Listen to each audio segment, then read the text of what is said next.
Boa tarde, este é o programa Eclésia, no dia em que a rubrica sobre o Concílio Vaticano II está de regresso a este espaço, mas para já, a atualidade informativa da Igreja Católica. A Igreja Portuguesa despediu-se ontem de Dom Albino Cleto, bispo emérito de Coimbra, desempenhou vários cargos na Conferência Episcopal Portuguesa e atualmente fazia parte da Comissão Episcopal para a Liturgia e a Espiritualidade. Dom Albino Cleto faleceu na passada sexta-feira, aos 77 anos, no Centro Hospitalar da Universidade de Coimbra. Foi bispo auxiliar de Lisboa de 1983 a 1997, altura em que foi nomeado coadjutor de Coimbra. Com a resignação de Dom João Alves, Dom Albino Cleto assumiu o governo desta diocese em 2001, ficando à frente dos destinos da Igreja conimbricense durante 10 anos. Aos 75 anos pede a resignação e Dom Virgílio Antunes sucede a Dom Albino Cleto. Ao deixar o governo da Diocese de Coimbra, Dom Albino Cleto regressou à freguesia de São Pedro, em Manteigas, sua terra natal. Depois de estar em câmara ardente na Sé Nova de Coimbra, o corpo de Dom Albino seguiu para a sua terra natal, na Diocese da Guarda. Foram muitas as personalidades civis e religiosas que quiseram marcar presença na Sé Nova de Coimbra para uma última homenagem a Dom Albino Cleto, um homem que serviu a Igreja, mas também a sociedade. Vi sempre nele, então, como agora, um homem muito afável, muito próximo, muito amigo, com uma grande fé e com um grande espírito de serviço.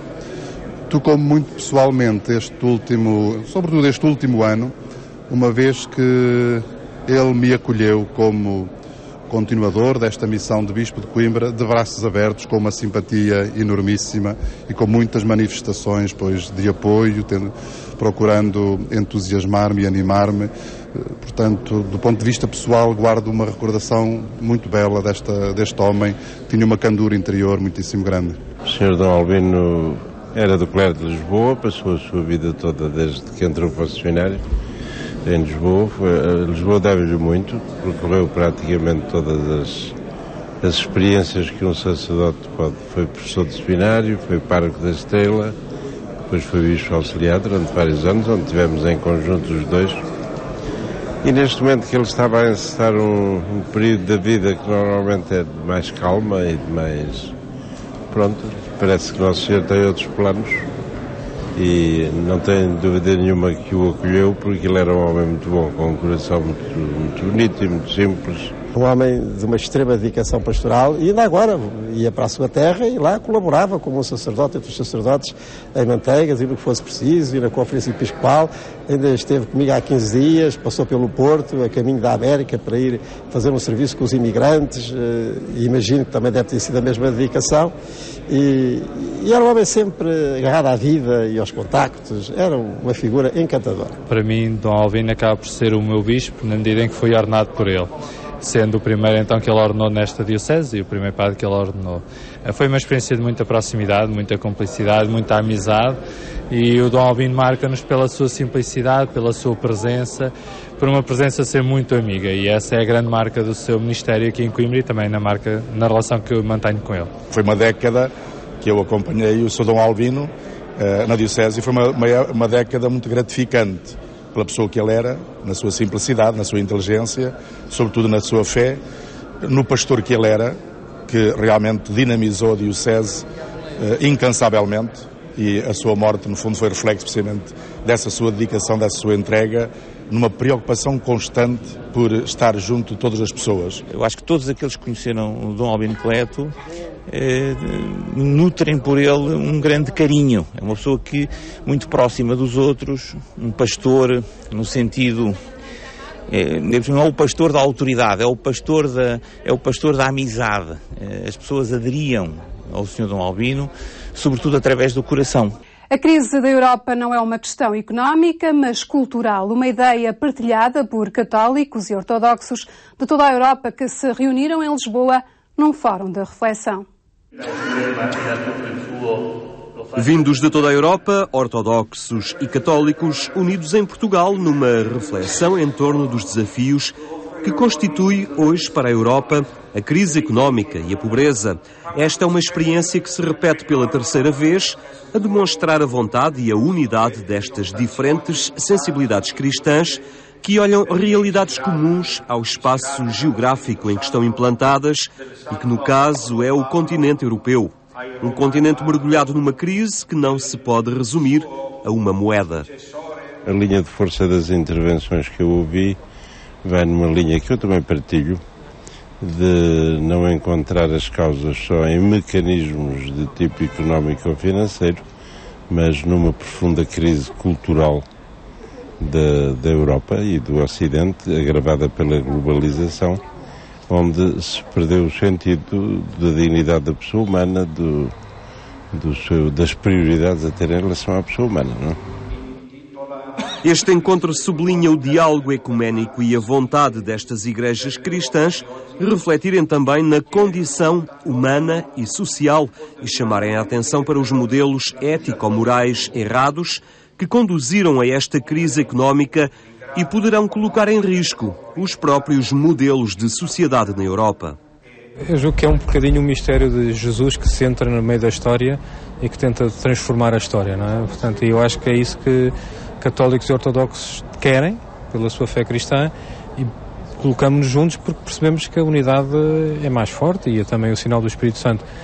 A situação social é gravíssima em toda a Europa, no Oriente e no Ocidente, no Norte e no Sul, mas há países que sofrem mais, entre os quais os nossos, e por isso parece-me que também queremos anunciar que há uma esperança, não é? Eu acho que esse é testemunho cristão, é uma preocupação, um chamamento à caridade, um chamamento à justiça social e ao governo honesto e à boa governação, mas ao mesmo tempo também um anúncio de esperança. Uma esperança que, quando chega de sensibilidades diferentes, adquire ainda mais significado. E as sensibilidades diferentes que, no fundo, são a mesma fé. E isso é impressionante que tem-se visto nos encontros e nas discussões que temos tido. De facto, o nível de comunhão, de fundo que há na maneira de abordar a realidade e na maneira de olhar para o Evangelho e na maneira de olhar também para aquilo que se pode vir fazer. Eu estou muito entusiasmado com o que está a passar. Estes fóruns têm sido organizados alternadamente por católicos e ortodoxos e têm gerado uma aproximação entre as duas igrejas cristãs e uma maior corresponsabilidade ao nível dos desafios comuns. Bento XVI lamentou os casos de abusos sexuais cometidos por sacerdotes católicos. Foi numa videomensagem apresentada por ocasião do encerramento da 50ª edição do Congresso Eucarístico Internacional, que terminou no passado domingo em Dublin, na Irlanda. Bento XVI volta a condenar os abusos sexuais cometidos por sacerdotes católicos. Desta vez foi na Irlanda, um dos países onde esta questão mais manchou a imagem da Igreja Católica. O Papa levava este assunto aos milhares de peregrinos vindos de todo o mundo, reunidos em Dublin para a 50ª edição do Congresso Eucarístico Internacional. Numa videomensagem, o Papa afirmou que estes padres e consagrados atentaram contra as pessoas confinadas aos seus cuidados. Em vez de lhe mostrarem o caminho para Cristo, abusaram delas e minaram a credibilidade da mensagem da Igreja, afirmou o Papa. Para Bento XVI, continua a ser um mistério que pessoas que regularmente receberam o corpo do Senhor e confessam os seus pecados no sacramento da penitência tenham ocorrido em tais transgressões. O Papa dirigiu uma palavra particular aos católicos da Irlanda, herdeiros de uma igreja que foi uma poderosa força de bem no mundo. Para o Papa, a gratidão e a alegria por uma história tão grande de fé foram certamente abaladas de maneira horrível pela revelação de pecados cometidos por sacerdotes e consagrados. O Congresso Eucarístico Internacional de Dublin reuniu milhares de peregrinos de vários países, incluindo Portugal, para debaterem o tema A Eucaristia, Comunhão com Cristo e entre nós, retomando os ensinamentos do Segundo Concílio do Vaticano. O Congresso, iniciado no último dia 10, concluiu-se no passado domingo com uma missa presidida pelo cardeal Marc Ouellet, prefeito da Congregação dos Bispos e legado papal ao encontro, que durante este se reuniu com vítimas de abusos sexuais.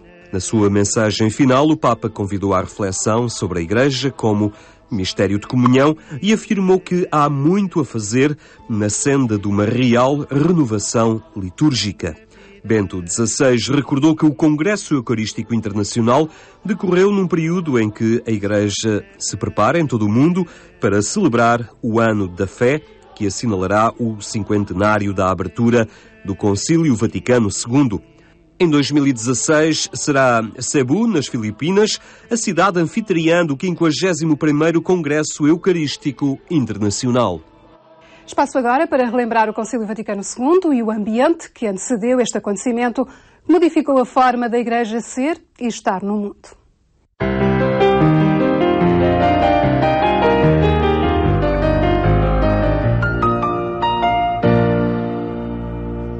Olá, muito boa tarde. Está de volta esta rubrica que tenta analisar os tempos que antecederam a convocação do Concílio Vaticano II, olhar a realidade eclesial desse tempo, e para tal contamos hoje novamente com a presença entre nós do cônego Carlos Paes, pároco na paróquia de São João de Deus em Lisboa, e também um especialista nas questões relacionadas com a pastoral. Cônego Carlos Paes, obrigado por voltar à nossa companhia. Antes da convocação do Concílio, podemos falar numa dimensão de igreja tida como uma grande cristandade, à qual advém depois uma igreja comunhão, que o Concílio propõe. Sim. Essa também foi uma, digamos, a autocompreensão da igreja também evoluiu substancialmente.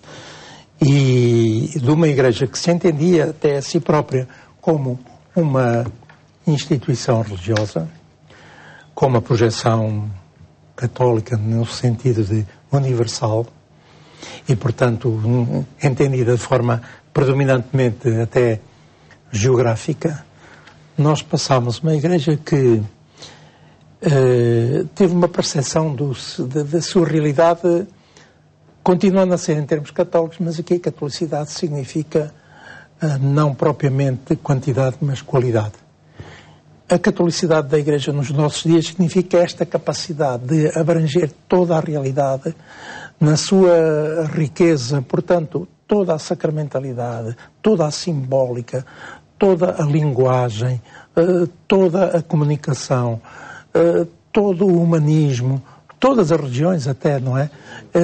E, portanto, uma igreja que não é uma instituição bloqueada em si mesma e muito bem defendida e protegida, com sistemas de apologética, com sistemas de vigilância, da ortodoxia, da sã doutrina, etc. Mas uma igreja que, com toda a simplicidade, se faz companheira de uma humanidade um bocado à busca do sentido da vida, da existência, uma humanidade que se interroga sobre o seu futuro e que, tal como Jesus com os discípulos de Emaús, se aproxima deles, não para lhes pregar. O paradigma de Emaús é muito interessante, porque Jesus aproxima-se das pessoas para as escutar, para as ouvir. E só depois de ter ouvido digamos, a sua dor, a sua angústia, o seu sofrimento, o seu drama, é que começa a falar. E a iluminar isso mesmo, não é? Porque a Igreja está convencida que tem uma mensagem que faz sentido. Eu até diria que é uma mensagem verdadeiramente global, como aliás uma vez o disse de forma luminosa o Dom Sebastião Soares Rezende. Numa das suas pastorais, esse grande bispo de Nampula, que acho que era um deles teve, dizia que neste mundo, ele dizia isto ainda nos anos 50, 60, só há duas mensagens verdadeiramente globais, que têm essa pretensão de cobrir toda a realidade humana, toda a história. Uma é o marxismo, outra é o catolicismo. Simplesmente o catolicismo, ao contrário do marxismo, é verdadeiramente englobante. O marxismo pretendeu apresentar uma mensagem global, mas truncando a realidade a alguns aspectos que considerava simplesmente alienantes. Mas aí enganou-se redondamente.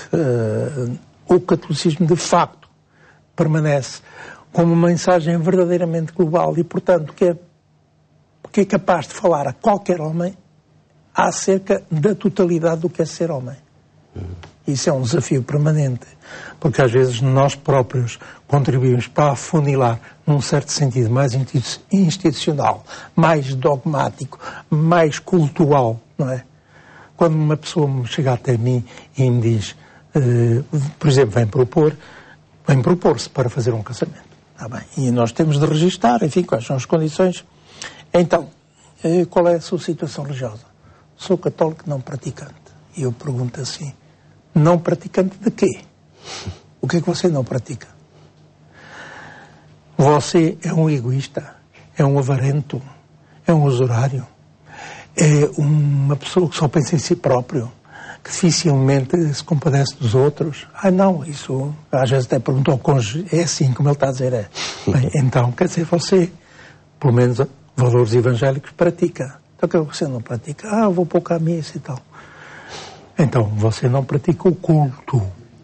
Bem, é uma conversa que a gente pode ter.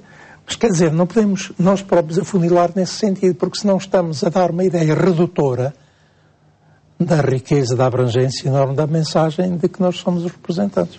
O Concílio percebeu que a Igreja se teria que tornar mais acolhedora e compreensiva. Sim. Aliás, já havia sinais disso, não é? E neste século nós fomos surpreendidos sucessivamente por uma série de papas, a começar por Pio XII, que exatamente foi inaugurando esse estilo. É também uma Igreja que tenta atribuir responsabilidade aos seus fiéis, passar-lhes atributos até no campo da ação apostólica, não é? Sim. Quer dizer, nós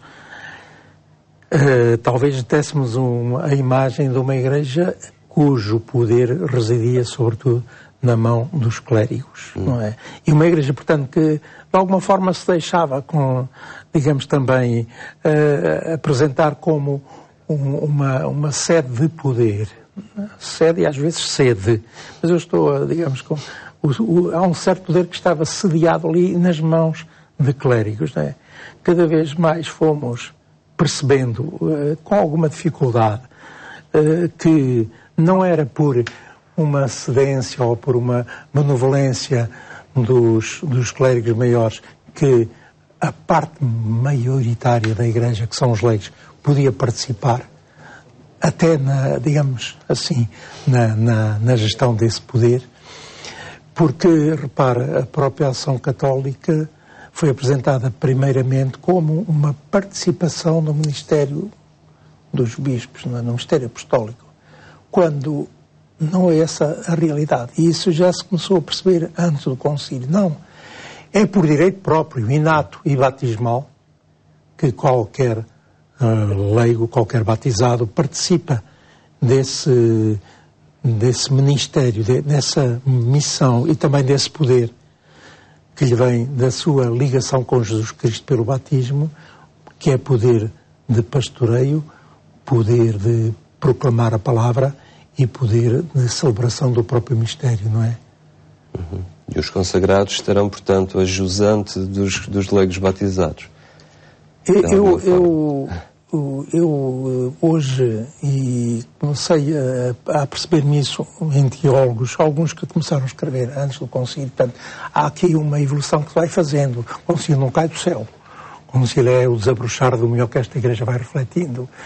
E lembro de um teólogo que me influenciou nesta compreensão. Eu falo de uma Igreja de batizados.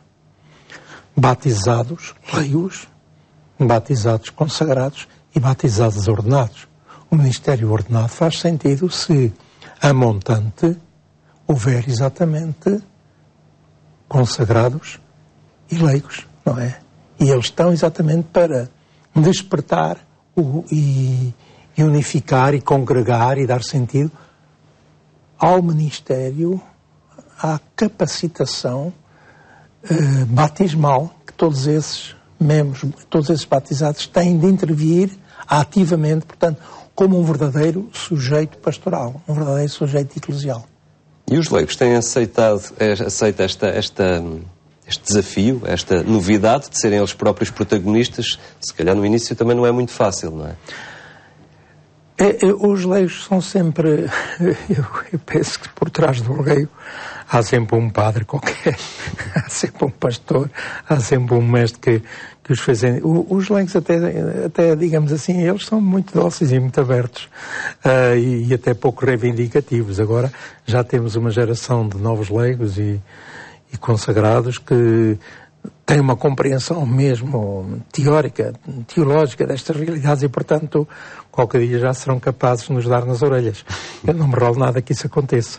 Mas, de facto, sempre tivemos e temos leigos extraordinários que, uma vez que lhe sejam facilitada, digamos, a intervenção, fazem com muita riqueza. E nessa altura já havia exatamente, de alguma forma, formados por grandes pastores. Estou a pensar, por exemplo, como foi o Dom António dos Reis Rodrigues relativamente a uma juque que depois fez desfilar diante de nós uma série de leigos de uma grande notoriedade eclesial. Muito bem, Cônego Carlos Paes, esgotou-se o nosso tempo, mas agradeço a facilitação que nos proporcionou também para entendermos estes tempos que, ao fim e ao cabo, se prolongam ainda hoje e é um esforço que ainda hoje está a ser atualizado nas nossas comunidades cristãs. Muito obrigado. Foi então este o olhar que tivemos hoje em relação aos tempos que antecederam a convocação do Concílio Vaticano II. Estaremos de volta de hoje a 8 dias.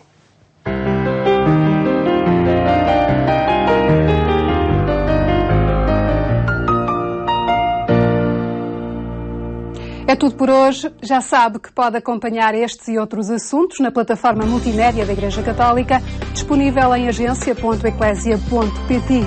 Imagem, som e texto dão-lhe conta de toda a informação da Igreja Católica. Fique bem e até amanhã, se os quiser.